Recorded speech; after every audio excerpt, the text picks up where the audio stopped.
begins in 3, 2, 1.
전국의 시청자 여러분, 그리고 해외 동포 여러분, 안녕하셨습니까? 지금부터 선한 목자 텔레비전 방송을 시작하겠습니다. 먼저 하나님께 기도드리겠습니다. 우리를 사랑하시는 자비로우신 하나님 아버지, 오늘도 선한 목자 텔레비전 시청자분들과의 만남을 허락하시고 하나님의 거룩하신 생명의 말씀을 나눌 수 있도록 귀한 시간을 허락하여 주시니 감사합니다. 아멘. 오늘 이 시간에도 하나님의 말씀을 사모하며 이 시간을 기다려온 심령들이 있사오니 하나님께서 친히 우리 가운데 함께 계셔서 각 사람의 마음과 영혼을 지켜주시고 하나님의 자비로우신 능력의 손길로 붙잡아 주시옵소서. 아멘. 지금은 특별히 예수님이 누구이신가에 대해서 말씀을 나누고자 하오니 주 성령께서 저희들의 영안을 열어주시고 어두운 마음을 진리의 빛으로 조명하여 주셔서 그 옛날 베드로가 고백한 주는 그리스도시며 살아계신 하나님의 아들이시니다라는 위대한 신앙 고백을 우리 모두 마음으로 깨닫고 입으로 시인할 수 있도록 역사하여 주시옵소서. 아멘. 그리하여 선한 목자 텔레비전 시청자분들 가운데에서 한 사람도 그의 영혼이 이루어지지 아니하도록 자비와 능력을 베풀어 주시옵소서. 아멘. 믿사옵고 감사하오며 우리 주 예수님의 이름으로 기도하였습니다. 아멘. 아멘.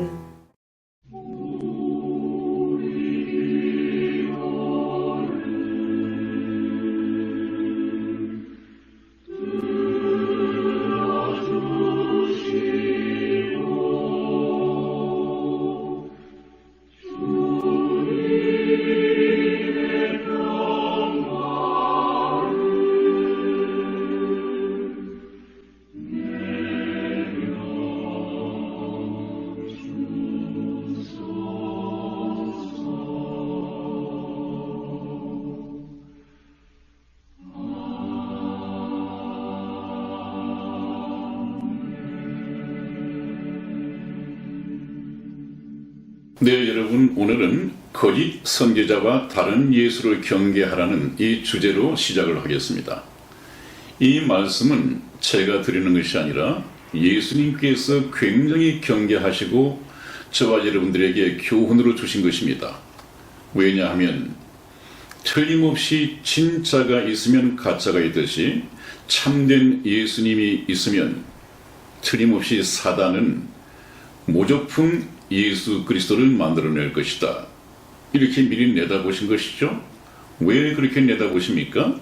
항상 구약에서부터 이 사탄은 하나님의 일을 방해하고 발목 잡고 하나님을 모조품으로 만들어서 비슷하게 사람들로 하여금 미혹당하기 쉽게 그렇게 전략을 펴왔기 때문에 성경 말씀으로 분별력을 갖지 못하고 성경 말씀을 통해서 참된 예수님을 만나지 못한 사람들은 거의 미혹당하고 있습니다. 참 아이러니컬한 것은 오히려 거짓 선지자, 다른 예수, 자칭 재림 예수라고 이렇게 많은 사람들을 미혹시키는 이런 교주들이 훨씬 더 많은 신도들을 확보를 하고 있습니다. 왜 그렇게 많은 사람들이 불나비처럼 그 잘못된 다른 예수, 자칭 재림 예수, 거짓 선지자에게 몰려드는 것일까요? 그들은 사람을 혹하게 하는 그 어떤 것이 있습니다. 거기에 미혹당하지 않으려면 하나님의 말씀으로 영적인 분별력을 가져야 되는데 하나님의 말씀에는 별로 관심이 없단 말이죠. 교회를 다니면서도 하나님의 말씀은, 성경 말씀은 우리 목사님이 어련히 공부하시고 가르치시기 때문에 우리는 목사님만 믿으면 된다. 이런 생각 때문에 교인들은 거의 성경을 따로 공부하지 않습니다. 여기에 맹점이 있습니다. 여기에 허점이 있습니다. 그렇기 때문에 다른 사람들이 몰려가면, 그래서 많은 군중들이 어떤 교주에게 몰려가면 거기에 무엇이 있는 것 아니겠는가? 그렇지 않고서야 어떻게 저렇게 많은 사람들이 몰려갈 수 있을까? 이런 생각 때문에 자꾸 기하급수적으로 늘어가고 거품 숫자가 늘어갑니다. 참 우리가 경계해야 될 말씀이죠. 우리가 이 세상을 살아가면서 여러분들 다이아몬드 반지 그 속아도 괜찮습니다. 명품 가방을 샀는데 그 속아도 괜찮습니다. 속은 좀 상하겠지만, 그러나 우리가 이 세상을 살면서 절대 속지 말아야 할 것이 있는데 그것이 무엇입니까? 다른 예수에게 속아서는 안 됩니다. 이 예수님을 믿는 것은 저와 여러분들의 영원한 운명을 좌우하는 것인데, 이 선택을 잘못해서 다른 예수를 천국으로 인도하는 참된 예수라고 믿고 그 예수를 평생 따르다가 알고 보니까 다른 예수였다. 평생 동안 예수를 믿는답시고 교회를 다녔으나 결국 지옥으로 가게 생겼다. 이거 얼마나 낭패겠습니까?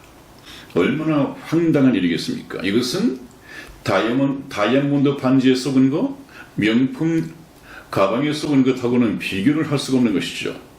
그래서 제가 다시 반복해서 말씀을 드리는 이유가 바로 그게 있습니다. 여러분, 거짓 선지자, 이 다른 예수 또는 자칭 재림 예수라고 하는 사람들, 거의가 저번에도 말씀을 드렸습니다마는 자기 주관적인 체험에 의해서 뭔가 환상을 통해서 보여주셨다, 꿈을 통해서 계시해 주셨다, 기도를 하고 있는 중에 환상을 통해서 보여주셨다, 그런 개인적인 경험을 토대로 그 사람이 하나님이시고 그 사람이 예수님이셨다, 이렇게 믿고 교회를 개척해서 신도들을 모으고 그러한 간증을 통해서 많은 교인들이 미혹당한다고 했죠. 왜 미혹당한다고 했습니까? 성경 말씀을 모르니까요. 하나님은 환상을 통해서, 또 꿈을 통해서, 또 기도 가운데 하나님의 형상을 보여주시지 않습니다. 하나님의 형체 또한 보여주지 않습니다. 그렇게 경험한 그 어떤 대상을 본인이 하나님이라고 믿는데 문제가 있습니다. 그래서 성경 말씀에서는 뭐라고 하십니까? 너희가 성경에서 영생을 얻는 줄 생각하고 성경을 상고하거니와 이 성경이 곧 내게 대하여 증거하는 것이로다. 그랬습니다.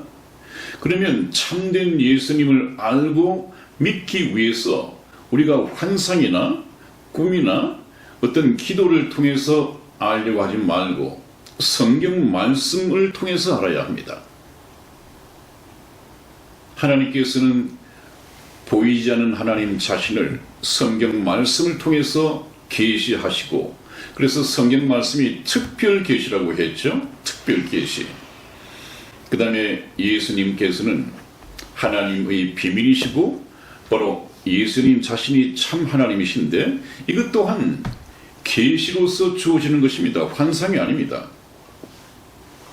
그래서 우리가 호세아서 6장 3절 말씀을 보면 우리가 여호와를 알자, 힘써 여호와를 알자, 그런 말씀이 있습니다. 하나님께서 환상을 통해서나 하나님께서 꿈을 통해서 기도를 통해서 보여주고 또 그렇게 알아진다고 한다면 하나님을 힘써 알자는 말이 필요가 없는 것이죠. 그래서 우리가 성경 말씀 하나하나를 보면 하나님을 찾아서 어떻게 접근할 것인가, 그런 방법 또한 주어져 있습니다.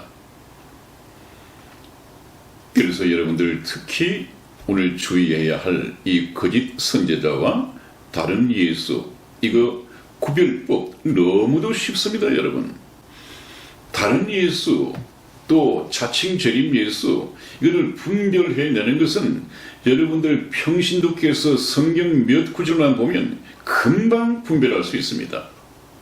근데 그것마저도 공부를 안 한단 말이죠.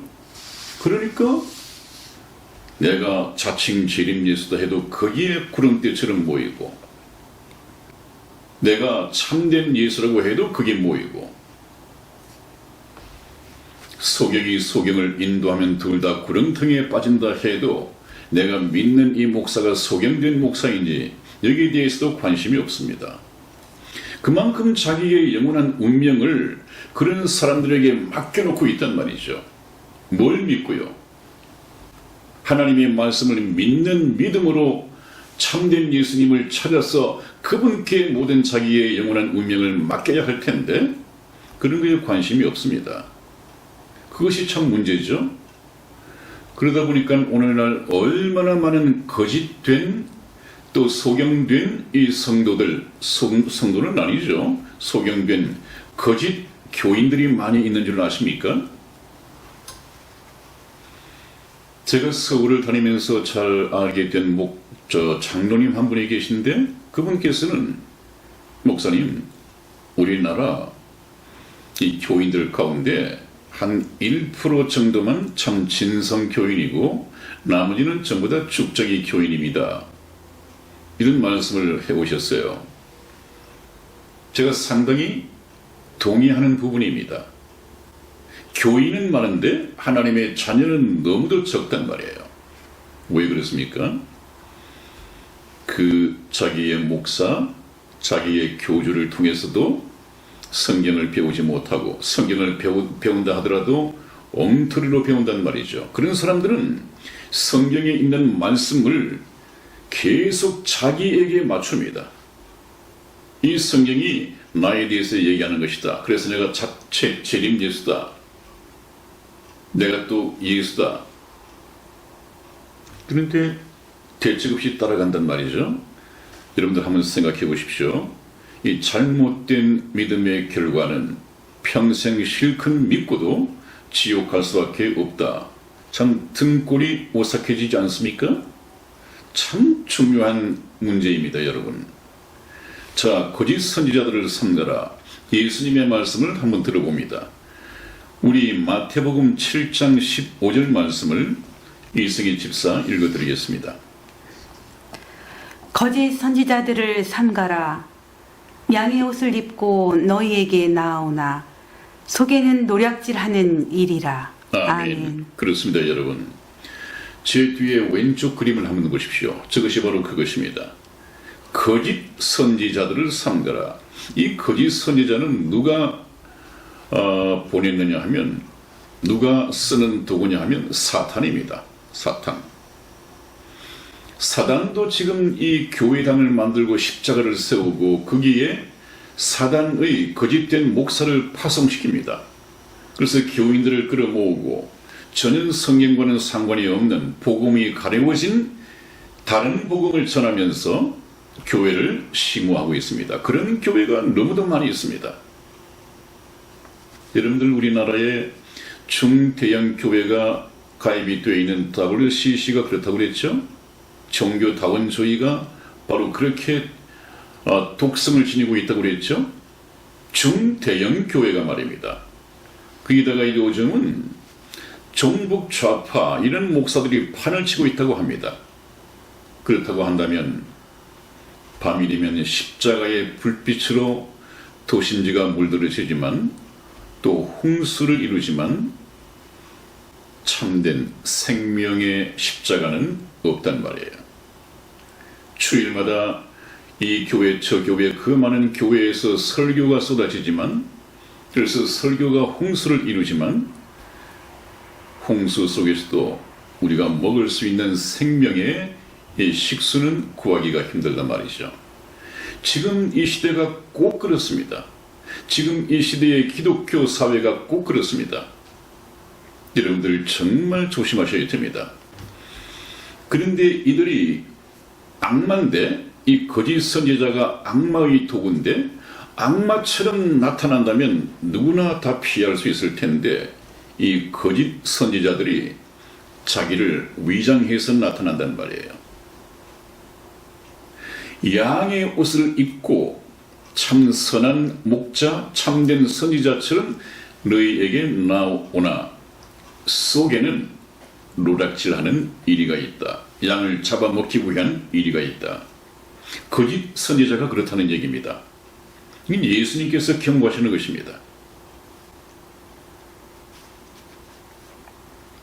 그래서 우리가 거짓 선지자를 삼가는 것이 참 중요하죠. 그러면 거짓 선지자를 어떻게 할 수 있느냐? 그것은 저와 여러분들이 구원받고 성령으로 거듭나면 그 성령께서 여러분에게 내주하시며 여러분들 안에 계시며 마음속에 계시며 분별력을 주실 것입니다. 그러면 성경 말씀을 깨닫게 하시고 깨달아진 말씀을 통해서 양은 자기 목자의 음성을 안다고 했으니까 이제 내가 하나님의 참된 양이 된다면 내 주인 예수 그리스도의 음성과 예수 그리스도를 흉내내는 이 모조품 선지자 이 예수와의 구별이 가능해질 것입니다. 거기를 향해서 제가 여러분들을 인도해 가는 중이죠. 참 말씀에 충실해야 합니다. 그 다음에 또 예수님께서 경고하신 목자의 종류 가운데 사꾼 목자가 있습니다. 여러분 사꾼 목자를 삼가라고 했는데 이 말씀은 저와 우리 이승희 집사가 교독해 드리겠습니다. 요한복음 10장 11절에서 12절까지 말씀을 교독해 드리겠습니다. 11절 말씀 제가 읽겠습니다.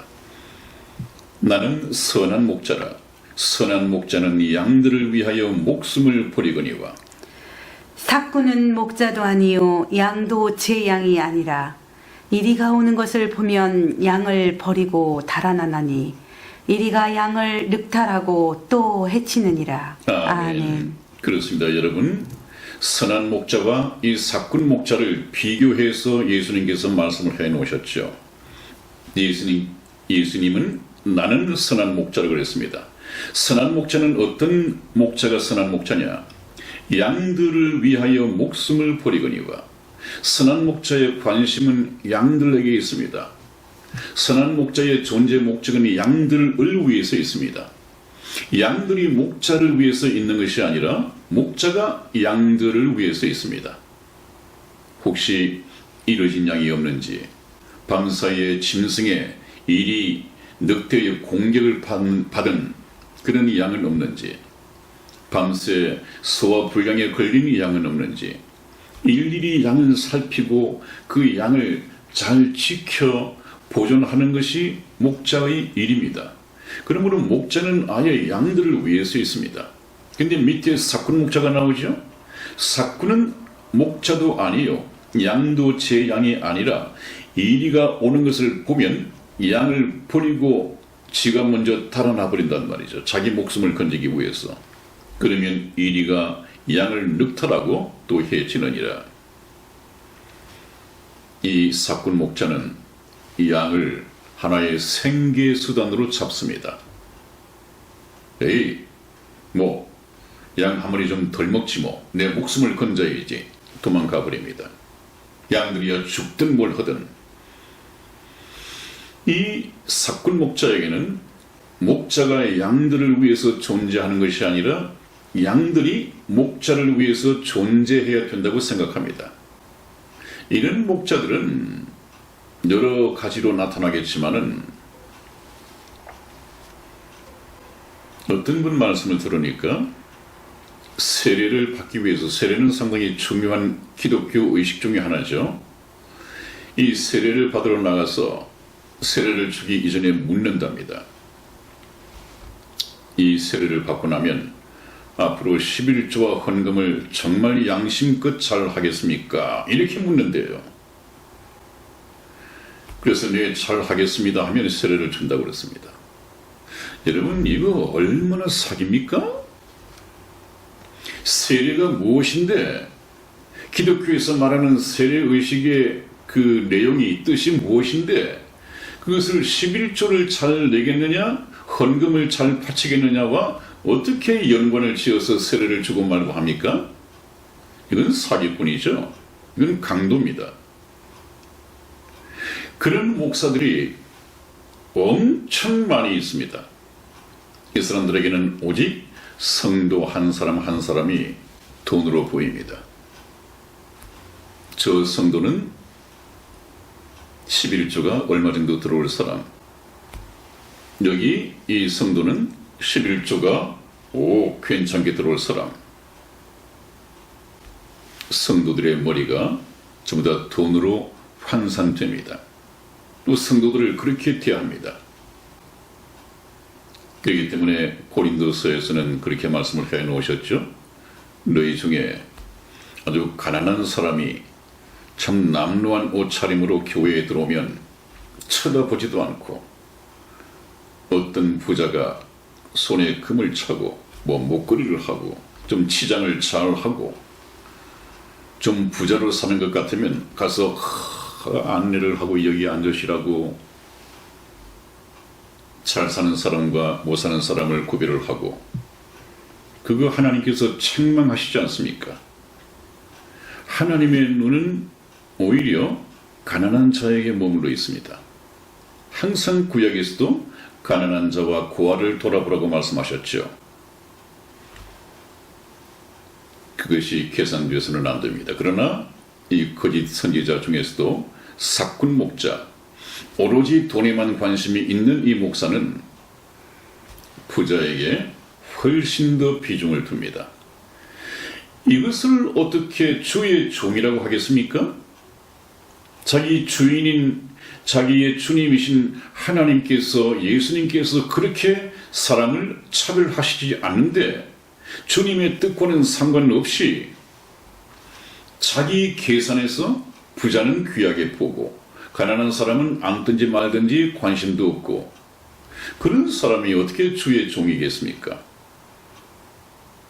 그래서 주의 종은 자기 주인의 심장과 자기 주인의 심정과 자기 주인의 안목을 가지고 모든 것을 봐야 합니다. 그래서 자기 주인의 대리자여야 합니다. 근데 이 사꾼 목자들은 그렇지가 않단 말이죠. 오늘날 우리나라에도 이 사꾼 목자들이 넘쳐납니다. 중대형 교회도 말할 필요가 없습니다. 지금 하나님을 빼고 보면 우리나라는 거의 공산화됐습니다. 그렇게 믿고들 있습니다. 우리나라가 공산화되어버리면 기독교 자체가 고사되어버리고 마는데, 멸망받고 마는데, 중대형 교회 목사님들 자기 신도들 다 데리고 나오면 기독교 인구가 800~900만 명이라고 하는데 반만 데리고 나와도 400만 명입니다. 10분의 1만 데리고 나와도 한 80만 명 됩니다. 서울 도심지가 완전히 뒤덮일 것입니다. 그런데도 꿈쩍도 하지 않습니다. 정말 이 나라가 공산화되고 기독교인들이 총살하게 되면 그 목사님도 같이 총살을 당할까요?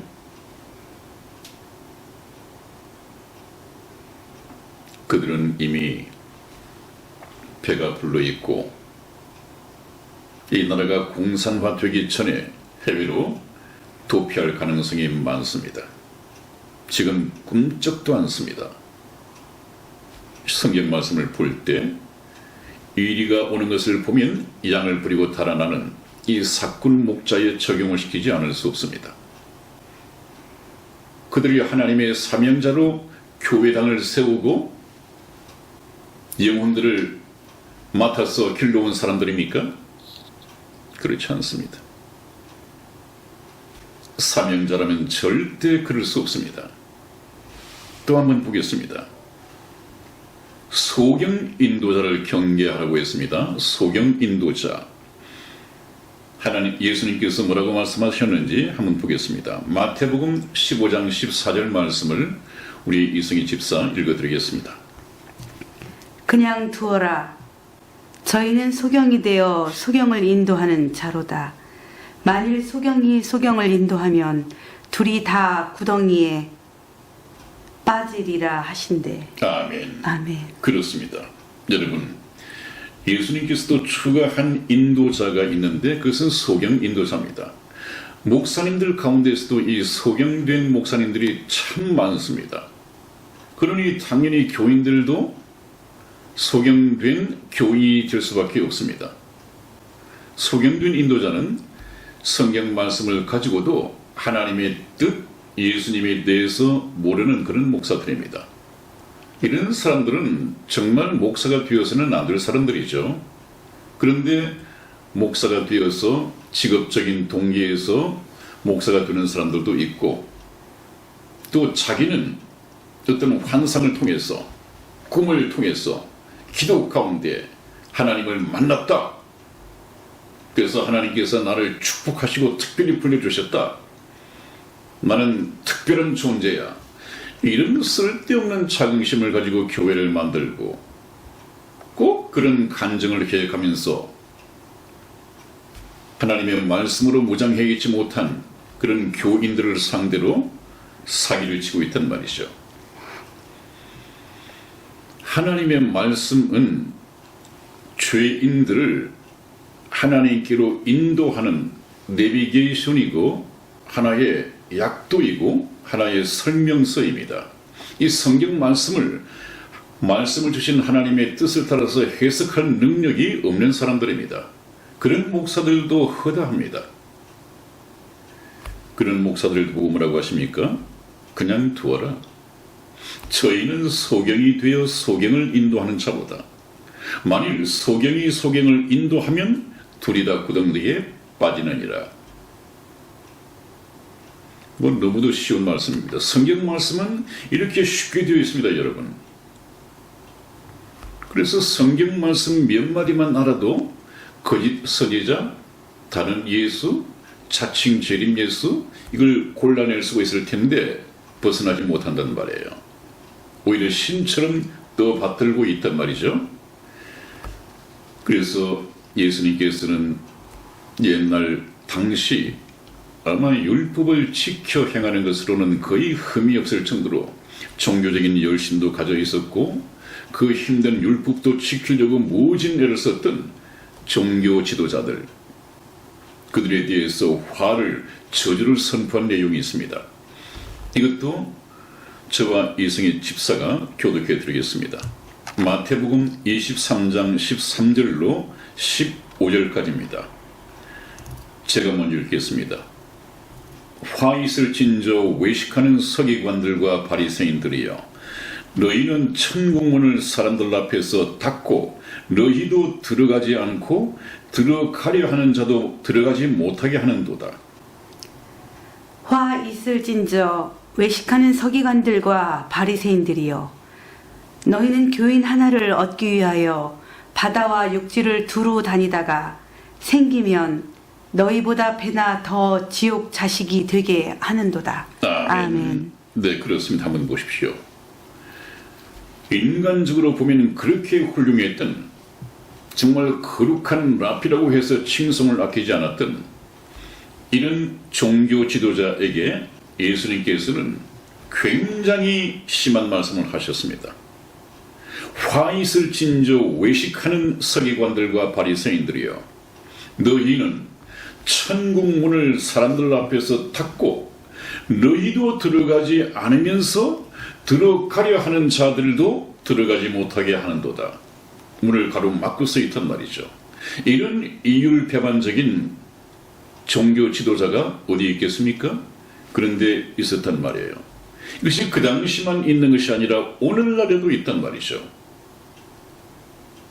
여러분들, WCC 가입 중대형 교회가 여기에 해당이 됩니다.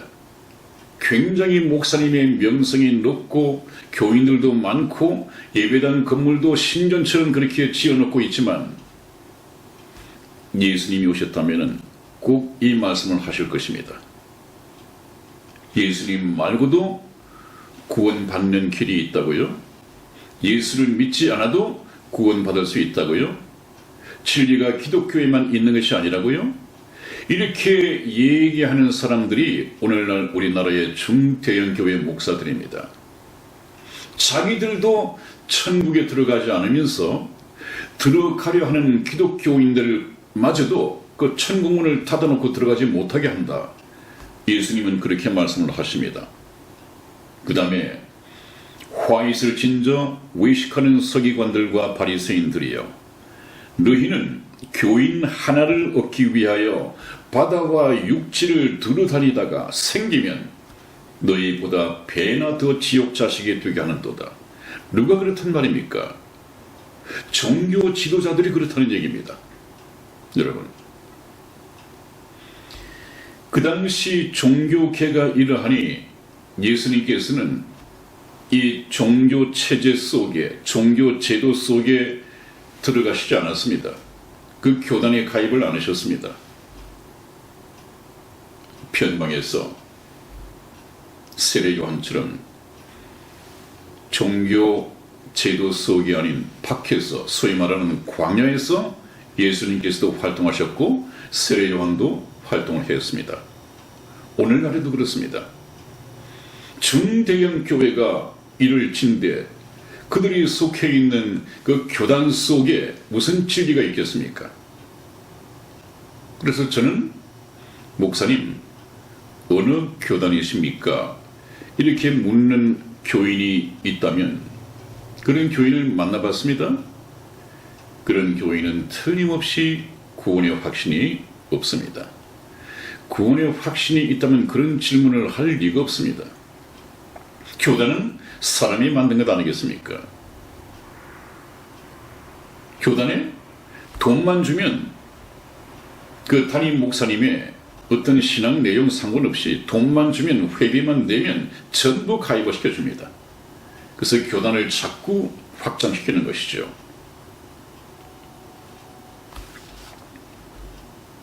너희는 교인 하나를 얻기 위하여, 교인 하나를 얻기 위하여. 그들이 교인을 얻는 목적이 무엇입니까? 한 사람이 더해질 때마다 11조 헌금이 늘어나거든요. 교회 재정이 늘어나거든요.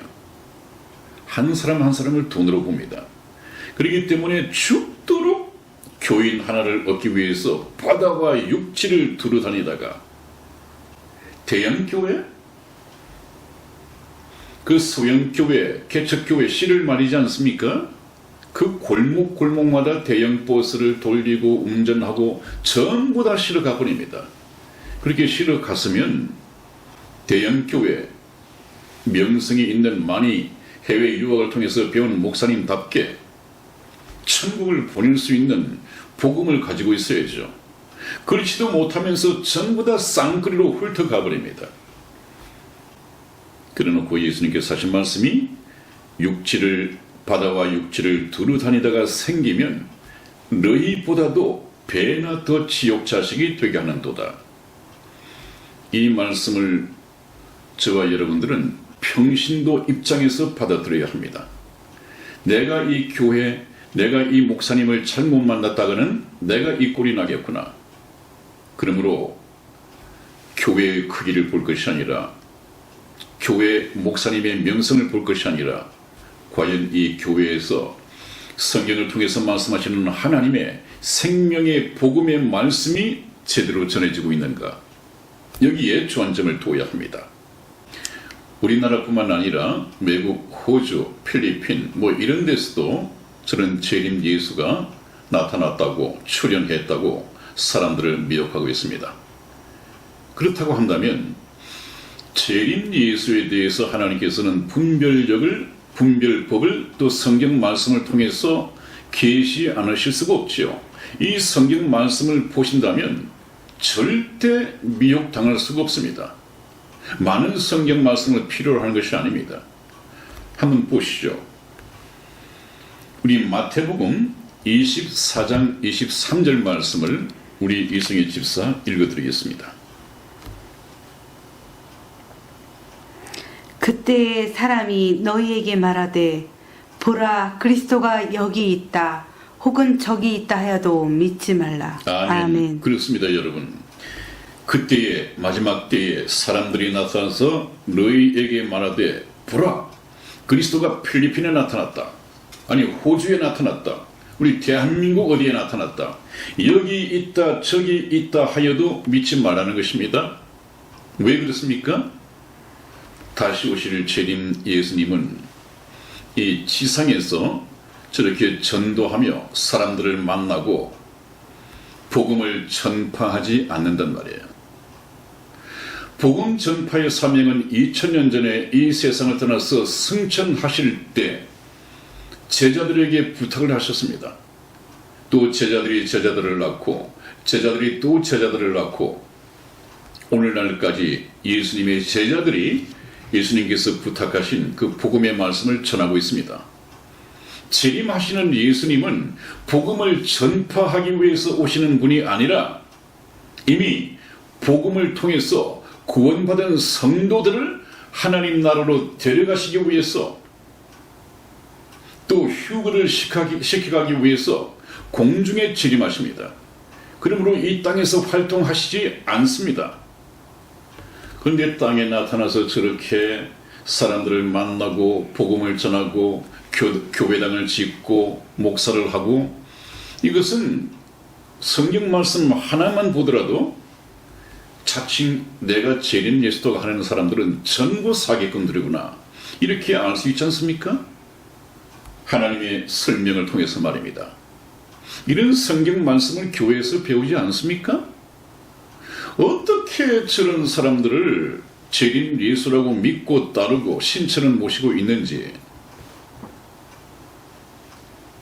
그 다음에 또 한번 봅니다. 마태복음 24장 26절에서 27절 말씀을 우리 이승희 집사 읽어드리겠습니다. 그러면 사람들이 너희에게 말하되 보라 그리스도가 광야에 있다 하여도 나가지 말고 보라 골방에 있다 하여도 믿지 말라. 번개가 동편에서 나서 서편까지 번쩍임같이 인자의 임함도 그러하리라. 아멘. 그렇습니다, 여러분. 저는 자칭 재림 예수의 썩지 말기를 경계하시면서 그냥 경계만 하신 것이 아니라 분별법까지 정확하게 성경 말씀을 여러 군데에서 말씀해 놓고 계십니다. 제가 오늘 이 시간을 위해서 단 2 성경 구절만 따왔을 뿐이지 이런 말씀이 성경 말씀에 널려 있습니다. 이런 말씀을 어떻게 교회에서 배우지 않을까요? 한번 보십니다. 그러면 사람들이 너희에게 말하되 보라 그리스도가 광야에 나타났다 하여도 나가지 말고 보라 골방에 있다 하여도 믿지 말라. 이 땅에 존재하는 재림 예수는 믿지 말라는 거예요. 왜냐하면 참된 재림 예수께서 공중에 재림하실 때는 번개가 동편에서 나서 서편까지 번쩍인 것이 번개가 번쩍하는 것 같이 순간적으로 공중에 임할 것이다. 공중에 임하면 이 땅에 구원받은 성도들도 눈 깜짝할 사이에 홀연히 사라져 버릴 것이다. 어느 날 갑자기 직장에서 근무를 하고 있는데 직장 동료가 사라져 버렸습니다. 순간적입니다. 병원에서 환자를 수술하던 이 의사가 사라져 버렸습니다. 갑자기 이런 황당한 일들이 순간적으로 일어날 것입니다. 예수님은 그렇게 공중에 재림하실 것입니다. 공중에. 근데 그 예수님은 재림하실 예수님은 지금 어디에 계십니까? 이 땅, 이 세상 어디에도 존재하지 않습니다. 저번에 사도신경을 통해서 말씀하시지 않았습니까? 장사한 지 사흘 만에 죽은 자 가운데서 부활하시고 하늘에 오르사 하나님 우편에 앉아 계시다가 저리로서 산자와 죽은 자를 심판하러 오시리라. 지금은 하나님 우편에 계십니다. 앉아 계십니다. 그분이 하나님의 스케줄, 일정표를 따라서 때가 되면 공중에 재림하시기 위해서 일어나실 거란 말이에요. 그런데 어떻게 이 땅에 자기 아버지와 어머니의 부부 관계를 통해서 태어난 이 육체들이 어떻게 재림 예수라고 합니까? 어떻게 여기에 또 믿는다고 몰려다닙니까? 재림하실 예수님은 2000년 전에 베들레헴에서 태어났습니다. 동정녀 마리아에게서 태어났습니다. 그래서 제가 이 앞에 바로 공부 같이 한 것이 사도신경을 공부한 이유가 바로 그것입니다. 그것을 좀 믿고 깨닫고 좀 상세하게 생각을 하면 이런 잘못된 미혹에서 빠져나올 수가 있습니다. 미혹에 빠져들지 않을 수 있습니다. 저 사람들이 우리나라에 왔던 그 자칭 재림 예수들이 베들레헴에서 태어났습니까? 동정녀 마리아에게서 태어났습니까?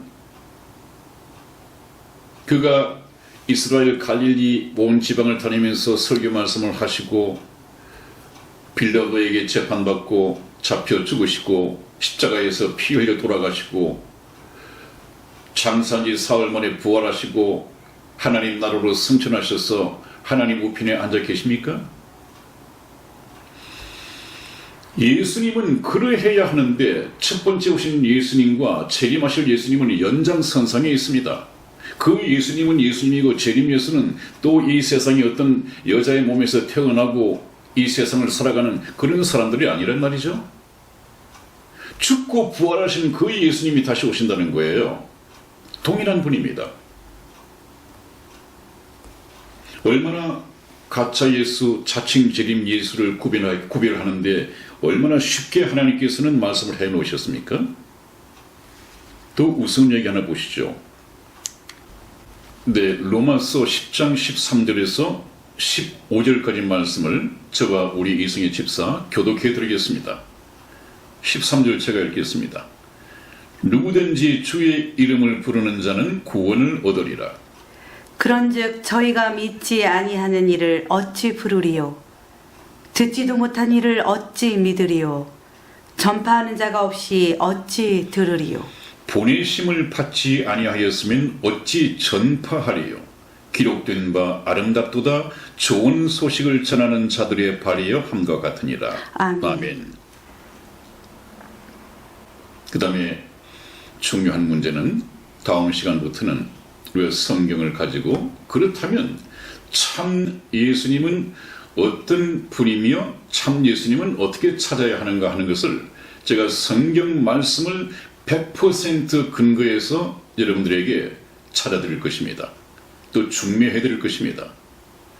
여러분들 세례를 받지 않습니까? 그 세례는 그냥 하나의 교리에 불과한 것이 아니라 의미를 가지고 있습니다. 그 세례는요, 바로 저 세례 요한이 예수님을 세례 주는 장면처럼 반드시 세례를 받는 자가 물속에 완전히 잠겨야 합니다. 그것은 죽었다는 것입니다. 세상을 향해서 죽었다는 것입니다. 그 다음에 다시 물에 잠겼던 저 세례 받는 사람을 힘차게 끌어올립니다. 그 얘기는 무엇입니까? 세상을 향해서 죽었던 내가 다시 살아났다 하는 것은 세상을 향해서 살아나는 것이 아니라 하나님을 향해서 다시 살아났다. 그러므로 세상 중심에 세상에 속하여 살아가던 나는 예수님과 함께 물속에 빠져서 장사 지낸 바 되었고 다시 힘차게 솟아난 것은 예수님과 함께 부활하여 이제는 세상에 속하여 세상을 살아가는 사람이 아니라 하나님께 속하여 하나님의 말씀, 하나님의 통치를 받으면서 살아가는 천국 시민으로서 천국의 시민권을 가진 사람으로서 남은 인생 이 땅을 스쳐 지나가는 사람이다. 그런 뜻입니다, 여러분. 그렇다면 세례를 받는다고 하는 것은 저 물 세례를 받기 이전에 예수님과 함께 내가 성령의 세례를 받아야 합니다.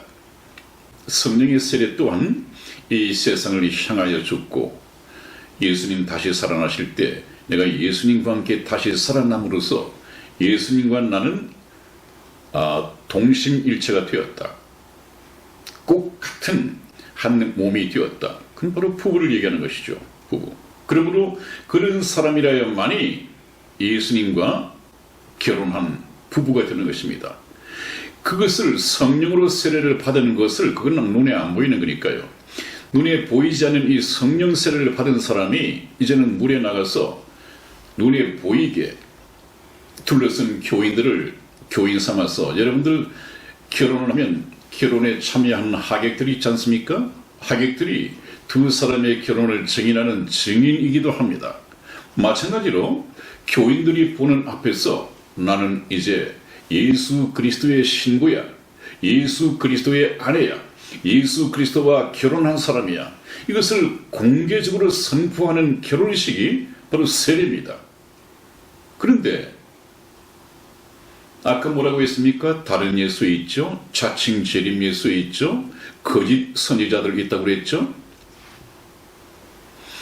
이런 사람들이 내가 믿는 예수님이라고 생각하고 그 다른 예수를 내 신랑이라고 생각하고 세례를 받는다면 이 신랑의 번지수가 틀린 거죠. 신랑을 잘못 선택한 거죠. 세례는 그냥 교리적으로 받는 것이 아니고요, 성경 말씀을 통해서 정확하게 내가 영원히 결혼할 신랑 되신 참된 예수 그리스도를 알고 난 후에, 그래 나는 성경을 통해서 찾은 이 참된 예수님과 나는 결혼할 거야, 그분께 시집갈 거야. 그래서 그분을 발견하고 난 이후에 성령의 세례를 받고, 성령의 세례를 받은 사람이 물에 나가서 저렇게 결혼식을 해야 합니다. 그러기 위해서는 우리가 참된 신랑이 될 이 예수님을 바로 알아야겠죠. 그래서 제가 전번에 말씀드렸습니다. 고린도 후서 11장 2절 말씀을 보면, 내가 하나님의 열심으로 너희를 위하여 열심 내노니 내가 너희를 정결한 처녀로 한 남편인 그리스도께 드리려고 중매함이로다. 목사의 사명은 그러해야 된다고 제가 누차 말씀을 드렸습니다. 목사는 자기 교회에 출석하고 있는 이 교인을 처음 만나자마자 예수님에 대해서 아십니까? 하나님의 아들 신랑 되신 예수 그리스도께 시집가는, 그래서 참 인생으로서 더 받을 수 없는 하늘의 신령한 복을 받을 수 있는 복된 그리스도인으로 탄생시켜줘야 한다는 말이죠. 하나님 아들에게 시집을 가는 신부가 된다면 그 이상의 축복이 어디 있겠습니까? 그래서 목사는 그 중매쟁이가 되어야 한다고 누누이 말씀을 드렸습니다. 여러분들이 담임 목사님에게서 배운 이 신랑 되신 예수 그리스도는 그냥 개념적입니까? 아니면 열심히 출석하고 기도 열심히 하고 하면 이 세상의 물질 축복을 가져다주는 그런 기복신앙적인 다른 예수입니까? 그런 예수를 자기 남편으로 소개를 받고 자기 남편이라고 믿고 나가서 그분을 머릿속에 떠올리고 저렇게 침례를 받는다면 그것은 엉뚱한 다른 예수와 결혼을 한 것입니다. 여러분, 그래서 이 신랑을 바로 안다고 하는 것은 참 중요합니다. 사도 바울이 얘기했듯이 한 남편인 그리스도께 드리려고 중매해야 하는데 그 남편 소개를 잘 받아야 합니다. 저희 선한 목자 텔레비전이 여러분에게 참된 신랑 되시는 예수 그리스도를 여러분의 남편으로 소개해 드릴 것입니다.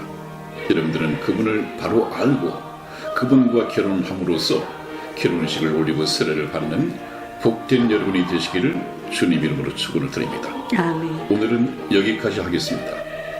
여러분들 날씨가 추워지고 있습니다. 건강 조심하십시오.